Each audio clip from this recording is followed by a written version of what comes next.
Porque al disminuir el gasto había caído la presión arterial. Y como cayó la presión, los vasoreceptores que están en la aorta se dan cuenta que la presión está bajita y mandan la información al centro vasomotor del bulbo. Él produce catecolamina y las catecolaminas van al nodo sinusal, encuentran su receptor beta, se juntan ahí y le dicen al nodo trabaja más y el nodo aumenta la frecuencia. ¿Qué importancia tiene? Que gasto cardíaco es igual a volumen por frecuencia. Entonces, si me aumenta la frecuencia, me mejora el gasto. Y si me mejora el gasto, me mejora la presión. Es un mecanismo de control. Ya. ¿Por qué, por qué tiene patomegalia el paciente? Por la insuficiencia cardíaca derecha. Explícame. Eh,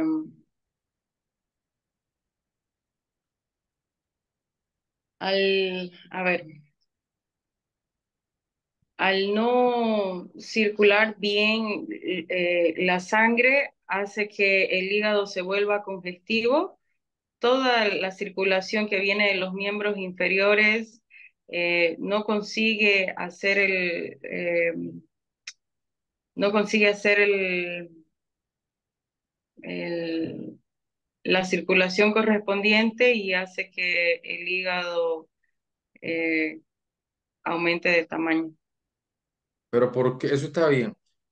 Miembros inferiores y todo abdomen, ¿verdad? A través de la Sí, porta. sí, Eso está bien. Toda esa sangre que venía de abajo y del abdomen, que quiso llegar al hígado, entró un poco y otro no pudo. ¿Por qué? sí.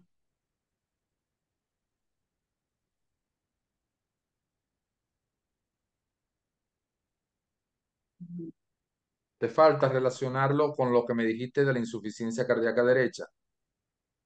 ¿Cómo lo relacionas?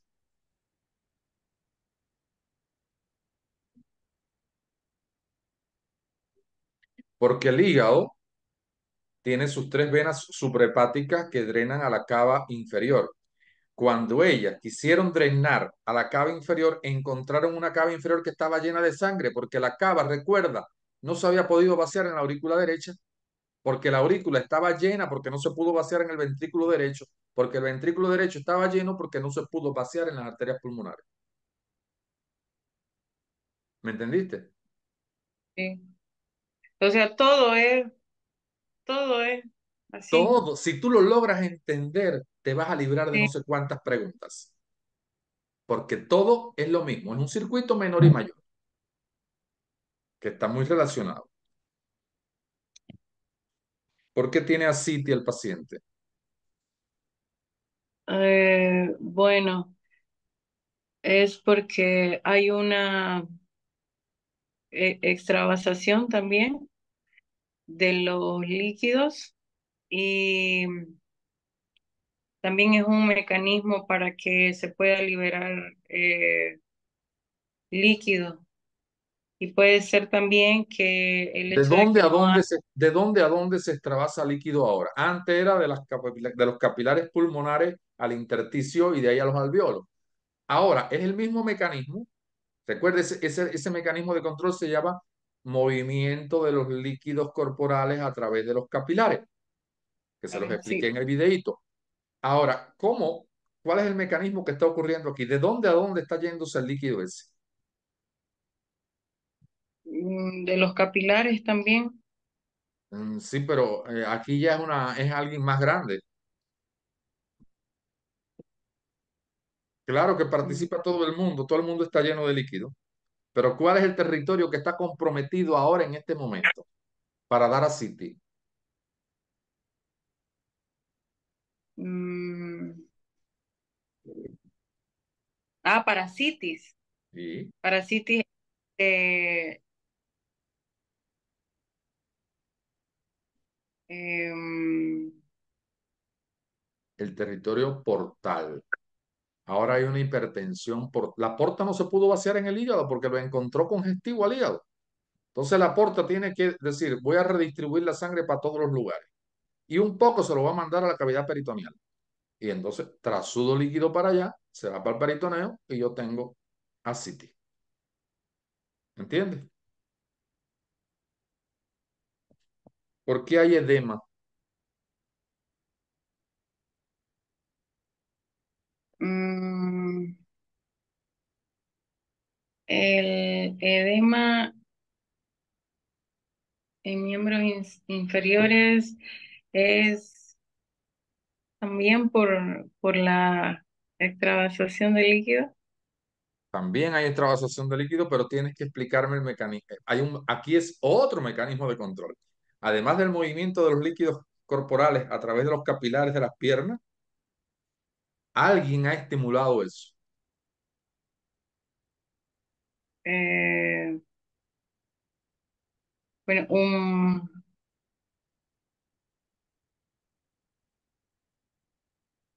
en el, al, al tener hipertensión, ¿no? Esta señora estaba hipotensa, 80,60. Ah, bueno, existen dos mecanismos de compensación para la hipertensión. Si ella era fumadora, por supuesto que también Yo tenía no encontré donde dice que ella era fumadora. En el cuadro clínico no lo veo en ningún lado.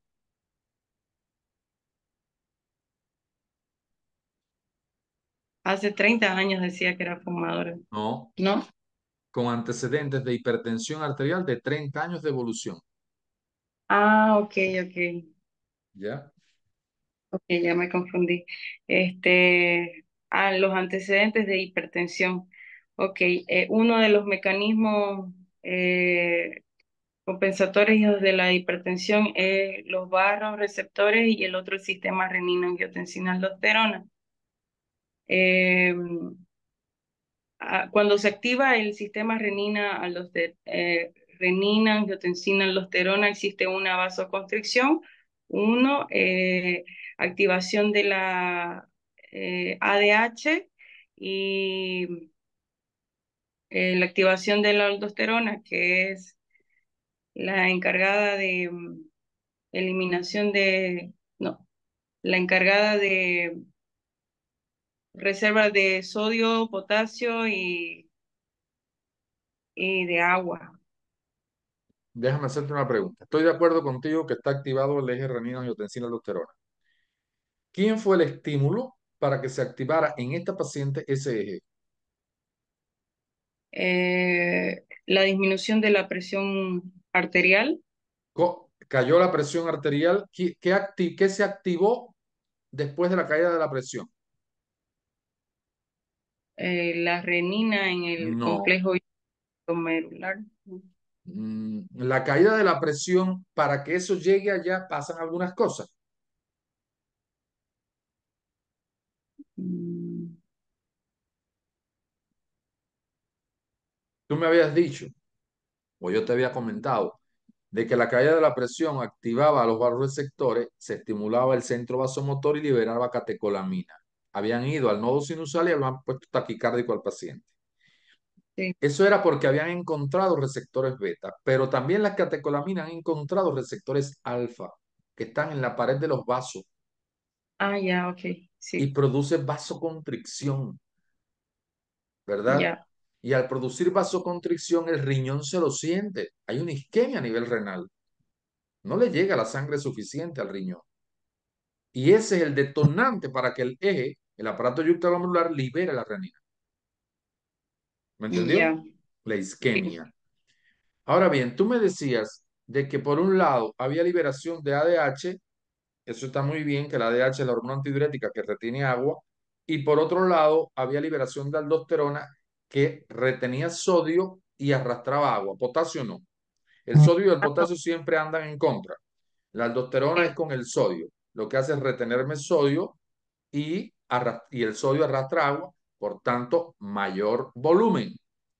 Y eso ahora, con esos dos mecanismos, ADH por un lado y aldosterona por el otro, y esa retención de agua, claro que hay movimiento de los líquidos en los capilares de las piernas y yo tengo edemas.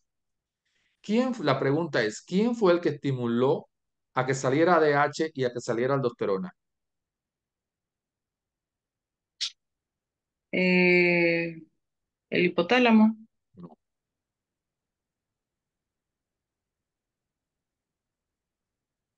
¿Quién fue el que dijo, oye, ADH que estás en la neurohipófisis y aldosterona que estás en las suprarrenales, salgan a hacer su trabajo? ¿Quién les dijo a ellos que salieran a hacer el trabajo? Es una sola Eh, cosa, una sola palabra o dos palabras.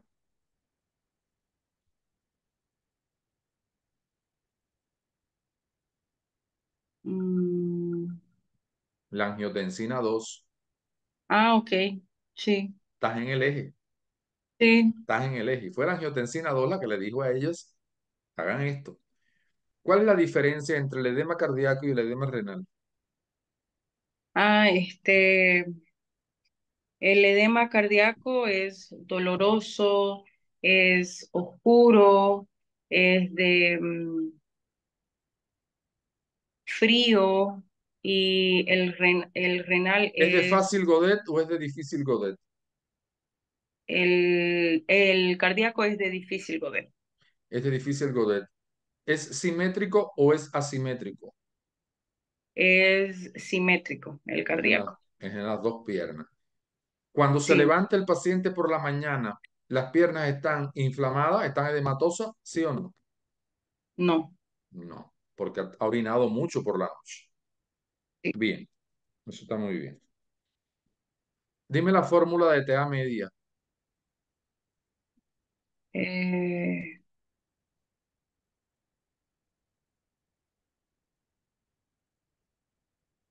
es sistólica menos diastólica por 3. So, ¿no es así? Es Son, PAN, ¿verdad? son esos parámetros, pero no están bien ubicados los, las reglas de la matemática. Es sistólica, TA sistólica sea sistólica menos, más más la presión diastólica dos veces la presión diastólica sobre, sobre 3. sobre 3. ¿Cuánto te dio en tu paciente? Porque me imagino que cuando viste la presión tan bajita, la calculaste. ¿Cuánto te dio? No la calculé, doctor. Le da 66. ¿Qué te traduce una TA media de 66? Eh, yo utilizaba la TA media para valorar la hipertensión arterial, pero en ella está muy bajito. Cuando usted ve a un paciente con 80 con 60, rapidito, usted mide la TA media por algo o para algo y le da 66. ¿Qué te traduce? Que Mm, es un síndrome que no me has dicho.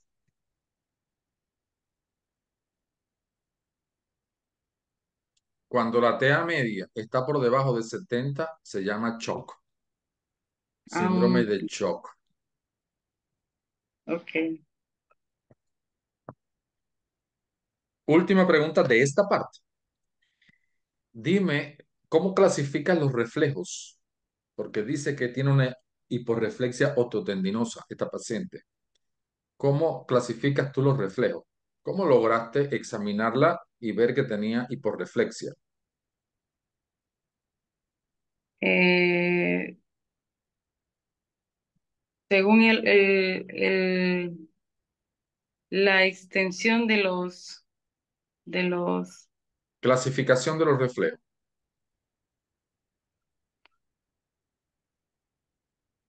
no, no, superficiales y profundos. Bájate eso. Bueno, tú todo lo que tú ves aquí a mitad, yo te estoy poniendo una palomita, esa es que está bien la respuesta.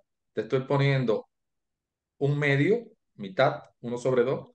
Quiere decir que respondiste algo de la pregunta y te estoy respondiendo un no. Es decir, que no respondiste la pregunta. Todos los que ok, están a media y todos los que dicen no, hay que trabajarlo, ¿yo? mejorar. Mejorarlo. Todo lo que hemos hecho hasta ahora, Wanda, es muy importante. Todo lo que hemos hecho hasta ahora es la primera parte del aprendizaje. Esto te voy a hablar ahora desde el punto de vista pedagógico.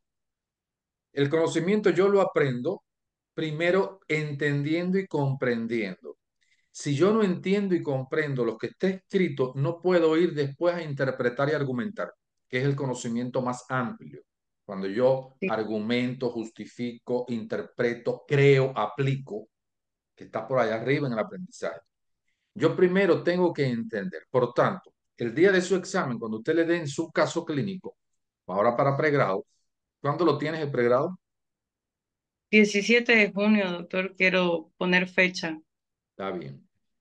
Cuando usted vaya y busque su caso clínico al hospital donde le toque, que usted haga su historia, usted lo primero que va a sentarse es a sacar en un papel aparte todo lo positivo que tiene esta paciente.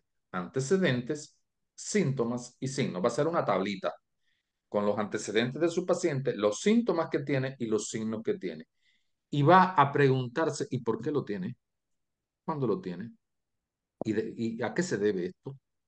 Usted tiene que entender todo eso para poder pasar después a discutir un caso. ¿Me entendiste lo que te quiero decir?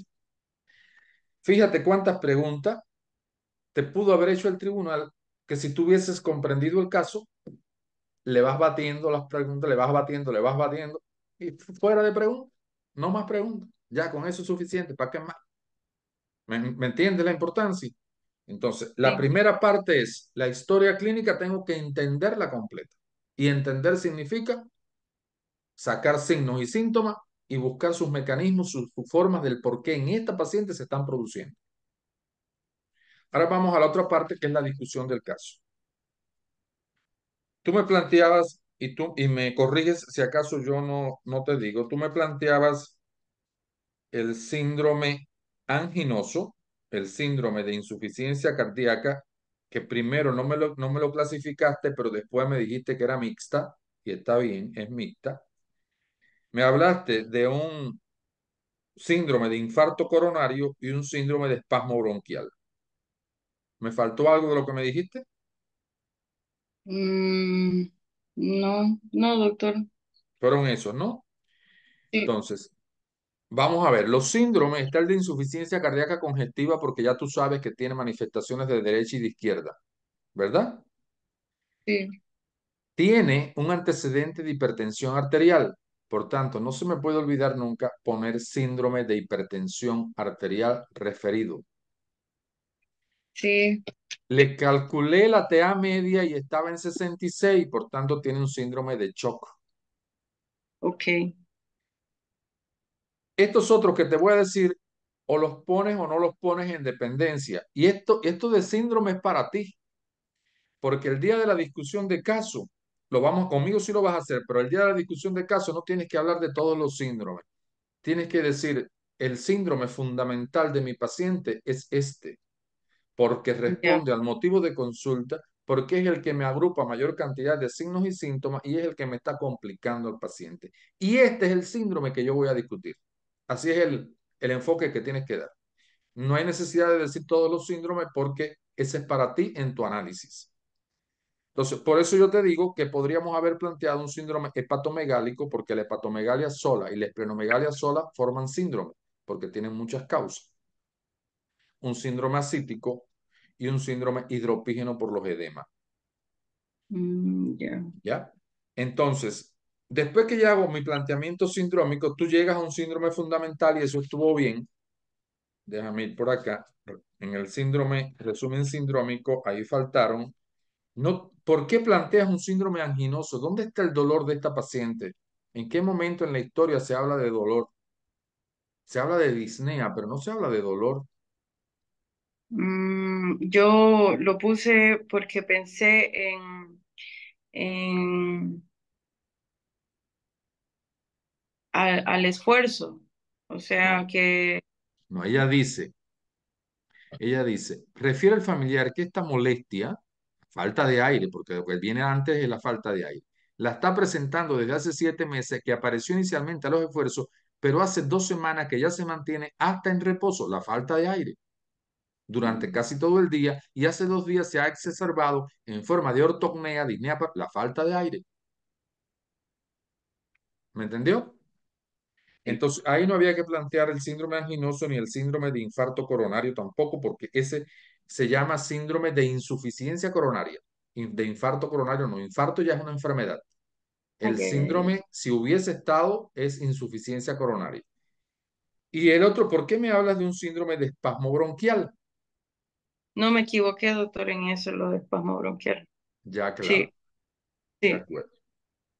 El síndrome fundamental, bien, el de insuficiencia cardíaca. Ahora, en la estructura, y aquí te vas a quitar otra pila de preguntas, si lo haces bien. Cuando yo planteo que el síndrome fundamental es el de insuficiencia cardíaca, ¿qué viene después?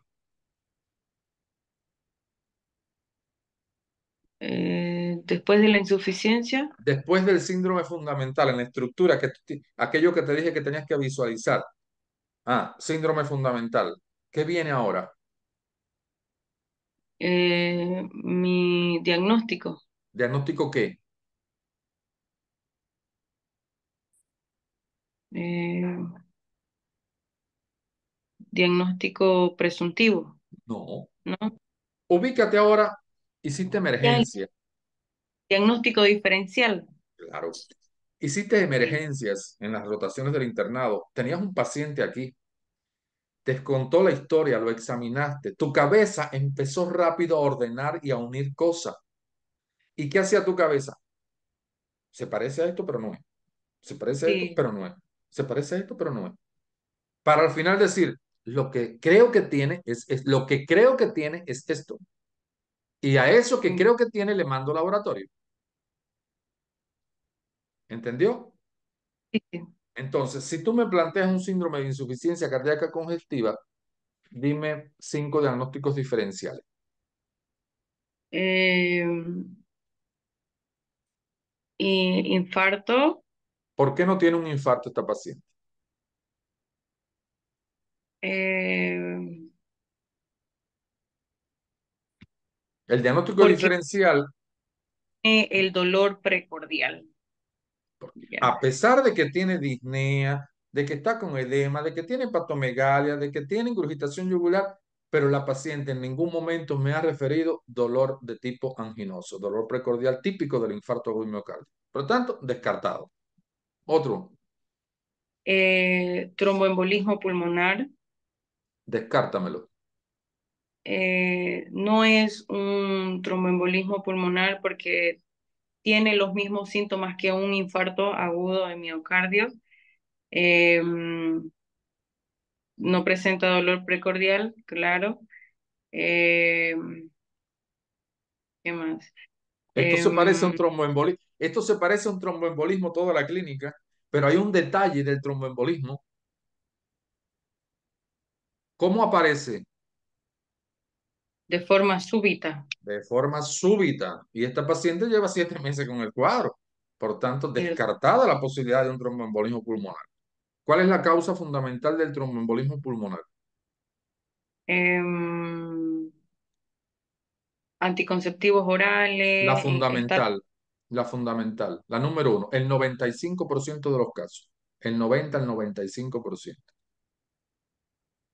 estar en reposo por mucho tiempo, cirugías por mucho tiempo, La cuando está trombosis venosa profunda. La causa número uno, trombosis venosa profunda. Esas otras son otras causas secundarias. Dime otro diagnóstico diferencial. Vamos bien ahí. eh, otro. Em, un EPOC, Una EPOP. ¿Cuál EPOP? ¿Cuál eh, EPOP? ¿Cómo se llama? Porque la EPOP es un síndrome obstructivo bronquial y yo estoy discutiendo un síndrome de insuficiencia cardíaca. Pero sí hay una variante de EPOP.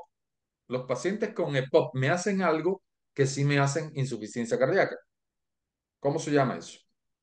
eh, cor pulmonar crónico. El cor pulmonar crónico. ¿Por qué descartas el cor pulmonar crónico?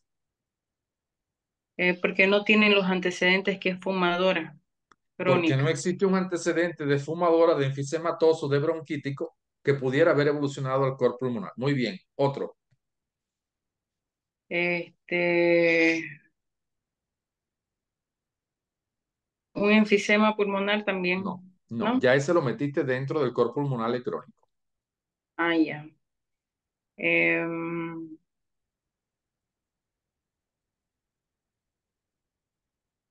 solo tengo esos en cabeza, total. Ya.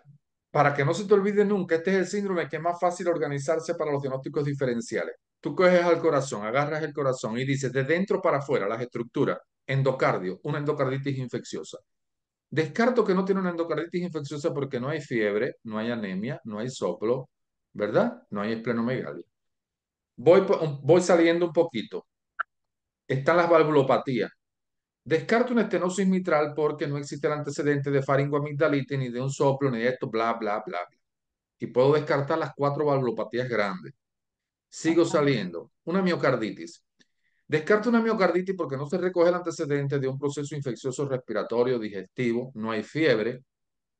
Por tanto, aunque pudiera presentarse de esta manera, no parece el caso. Además, tiene una instalación un poco más rápida. Esta mujer tiene una instalación lenta. Sigo saliendo. Descarto una pericarditis.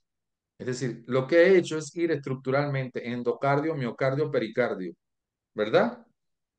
¿Mm? Puedo hablar del Chagas, que es tan frecuente acá en Bolivia, y descarto porque no hay antecedentes de Chagas. Puedo Ya, hablar de las arritmias, descarto porque tiene un ritmo regular. No habla de que está disrítmico mi paciente. Si está taquicárdico, sí, pero no está en fibrilación auricular, por ejemplo. Entonces, es muy fácil de plantear muchos diagnósticos diferenciales, pero eso está bastante aceptable lo que me has dicho.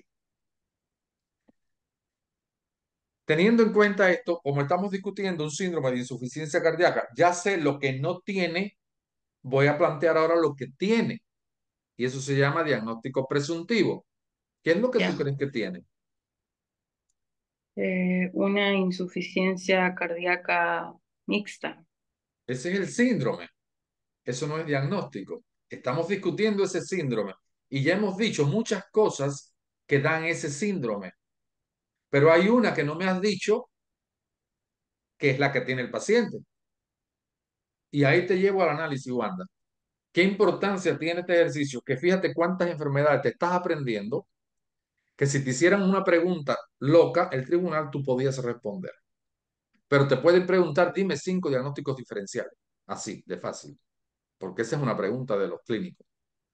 Sí, Entonces, si tú te aprendes, cuando cada vez que discutamos un caso, ¿cuál es la etiología del síndrome que tiene mi paciente fundamental? Y tú sacas, vas al libro, que yo te di la bibliografía de consulta, de semiología y de medicina. Vas al libro y dices, síndrome de insuficiencia cardíaca, etiología.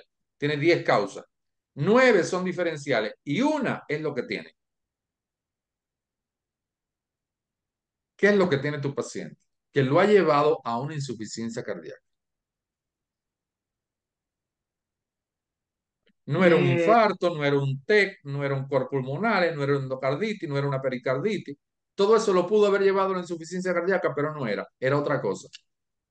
la hipertensión. Era la hipertensión. ¿Y cómo se llama cuando la hipertensión compromete al corazón?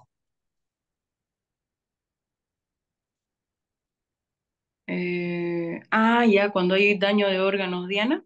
Ajá. ¿Cómo se llama esa enfermedad cuando la hipertensión ya ha comprometido ese órgano diana? Mm, bueno, cuando hay daño de órganos, Diana, por una hipertensión, es una hipertensión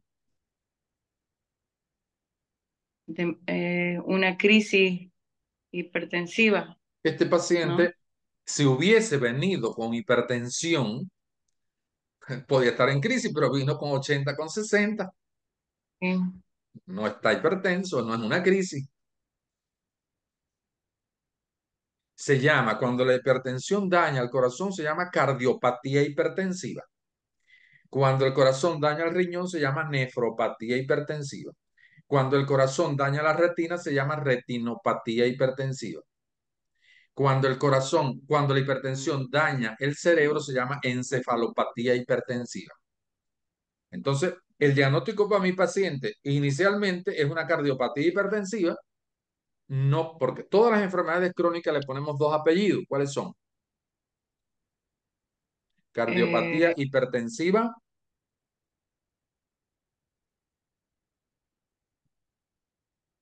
cardiopatía hipertensiva no controlada, controlada. complicada. Esos son los dos apellidos que llevan, si es un asma bronquial, no controlado, complicado. O controlado, no complicado, en dependencia del paciente. Pero este tendría una cardiopatía hipertensiva no controlada, complicada. Y ahí pongo dos puntos. ¿Complicada con qué? Com- complicada. ¿Menciono el síndrome? No, no No. entendí. Esta paciente está complicada, Medicada, ¿eh? no medicada. No, no. Esta paciente está complicada que se va a morir si no la tratas rápido, porque está con 80, con 60. Se va a morir. Sí.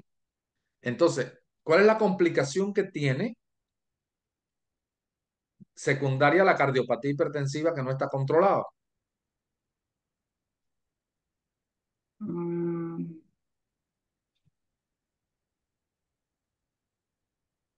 no debe Un ser. shock cardiogénico. No está en shock la paciente. Está en 80 con 60, TA media en 66. Vasoconstriñida con palidez y sudoración. Pálida, fría, sudorosa. Eso es de shock. ¿De acuerdo? Entonces, mi Entonces diagnóstico. Ajá. sería cardiopatía hipertensiva más shock cardiogénico. Cardiopatía hipertensiva no controlada, porque ella pudiera estar, podría tener la cardiopatía, pero estar controladita en su casa con su medicación, pero no es Ya. el caso. Cardiopatía hipertensiva no controlada, complicada con un shock cardiogénico. Ah, ok. Teniendo en cuenta este diagnóstico presuntivo, ¿qué laboratorios le vas a indicar? ¿Y por qué? Eh, Y este es otro detalle, Wanda. No es mencionar los laboratorios. Es decir, le indico esto porque espero encontrar esto para que me justifique mi diagnóstico. ya. Entonces, en ese sentido, quiero escucharte. Bueno, como es una hipertensión, Discúlpame, Wanda, dentro de un ratico se va a acabar. Voy a armar otro enlace para poder terminar la discusión, ¿ya? si quieres lo terminamos ahora y los laboratorios empezamos en la próxima reunión. No, no, todavía nos quedan aquí 6 minutos. Dale. Ah, ya. Ok. Como es una hipertensión, eh, pido un hemograma para ver si hay anemia, no hay anemia, ¿Y por qué? ya ¿Y que qué? Ah, dale. se suele dañar los riñones y los riñones son encargados de crear la eritropoyetina. Eh, pido un urea, Óyeme, en el creatinina. hemograma, ¿cómo tú esperas en el hemograma, además de la anemia o de la hemoglobina? A mí me gustaría ver el hematocrito también. Es para saber qué tipo de anemia es con el hematocrito y uno No, no, para no. El hematocrito no evalúa tipo de anemia. ¿Qué evalúa el hematocrito? eh,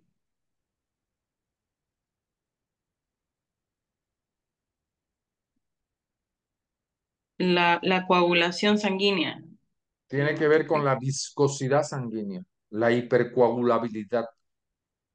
¿De Tiene cuánto es el que valor normal del hematocrito en una mujer? el hematocrito 35-45, Ajá, perfecto. ¿Y en cuánto estaría para yo hablar de hiperviscosidad? hiperviscosidad. Tendría que estar hemoconcentrado. El hematocrito tiene que estar elevado. No, Mayor de 45%.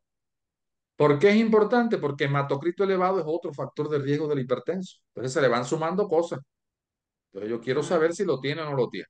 Bien, le hice un hemograma. ¿Qué más le vas a hacer? eh, también tengo que pedirle urea, creatinina, em, le voy a pedir No, electrolitos, vamos a terminar ahí. Eso se llama, le voy a pedir pruebas de funcionamiento renal, urea, ya. creatinina y ácido úrico. ¿Por qué le mandas estas pruebas? Em, Urea le puedo, bueno, la urea se pide para ver em, si está muy aumentado, está el síndrome, no, síndrome no, la enfermedad de gota. em, No, enfermedad de gota, ¿me dices? sí, No, la gota la diagnostica el ácido úrico. ay, me equivoqué, sí, sí. Em, ¿Por qué le mandamos urea al paciente? ¿Qué tiene que ver la urea Son con, con- funcionamiento renal. Evalúo funcionamiento renal porque la urea sí, es el producto final del metabolismo de las proteínas. Las proteínas yo me las como, el intestino, las bacterias, la microbiota las digiere y me las convierte en amonio, amoníaco. Este pasa por el hígado y el hígado me lo convierte en urea y yo orino esa urea, elimino esa urea por el riñón. Si yo la encuentro alta, estoy hablando de que tengo un metabolismo, un funcionamiento renal comprometido por el metabolismo de las proteínas, sobre todo. mm, Pero de los tres, ¿cuál sería el que más te interesa en esta paciente? em, Creatinina La creatinina, sérica, ¿por qué? porque con la creatinina puedo, eh, lo utilizo para hacer el filtrado, la tasa de filtrado glomerular y para ver un daño renal. Dime la fórmula de el aclaramiento de creatinina para ver el tipo el filtrado que tiene. Es 140 menos, eh, menos el peso,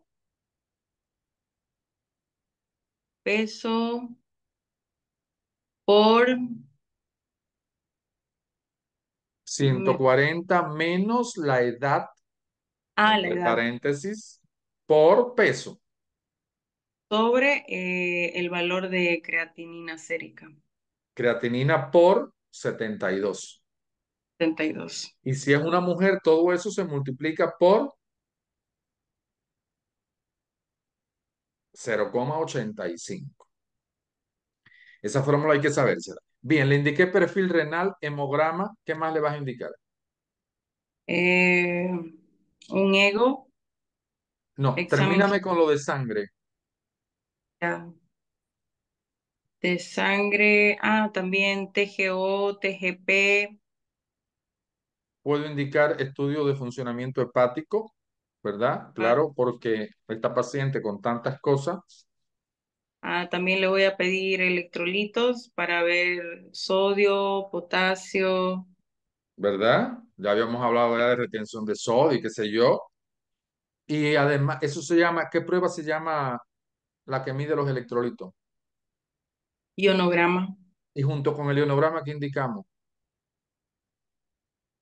ionograma, eh, Esta mujer está polignéica. gasometría, Gasometría. ¿Cuáles son los dos parámetros que vas a evaluar en la gasometría para ver si está acidótica o no, en acidosis respiratoria o no? el pH y el PCO2, Bueno, te digo tres parámetros: pH, PCO2 y el otro, bicarbonato, y bicarbonato. bicarbonato. Y bicarbonato. Bien, le indicaste hemograma, gasometría, perfil hepático porque es una mujer con hepatomegalia. ¿Qué otra cosa? De sangre. De sangre. eh, Albúmina también puedo pedir, proteínas también. Puedes pedirlo porque estaba con ascitis, está con Sí, edema. Recuerda siempre justificar.